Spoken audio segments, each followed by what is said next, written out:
ఇంకో ఆరమైతే తెలంగాణలో కాంగ్రెస్ సర్కార్ వచ్చి ఏడాది మాటిచ్చినట్టే 6 గ్యారెంటీలు అమలు చేస్తున్నాం, పబ్లిక్ తిప్పలు తీరుస్తున్నాం, మా ఏలువడి సూపర్ అని ఇల్లు అంత జూటా ముచ్చట్లు, జనం అరిగోస పడతాన్రు, ఇచ్చిన మాటలు నిలుపుకోలేదు అని ప్రతిపక్షాలు.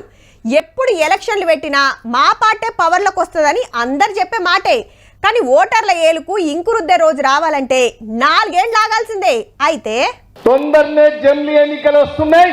మళ్ళా కేసీఆర్ ముఖ్యమంత్రి అవుతున్నారని కూడా ఈ సందర్భంగా మీకు తెలియజేస్తున్నా. ఈ నారుల్లో చెప్పున్నే జమిలీ ఎలక్షన్లు వస్తాయట. అంటే పార్లమెంట్ కు అసెంబ్లీకి ఒకటే పారి ఓట్లు.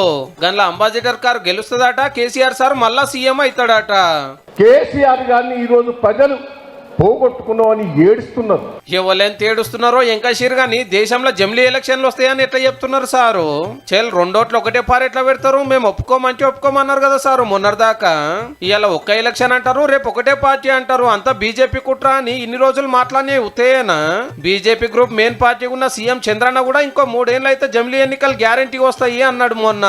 మహారాష్ట్రలో కమలం జోరు పెరిగే వరకు సెంటర్ వాళ్ళు కూడా చెప్పునే ఎలక్షన్ల మీద ఆలోచన చేస్తున్నారని ఢిల్లీలో అవుతున్న ప్రచారము. గిసొంటి టైంలో ఎర్రబెల్లి సార్ కూడా గదే అనుడితోటి జమిలికి బీఆర్ఎస్ కూడా జై కొట్టినట్టే అనిపిస్తుంది.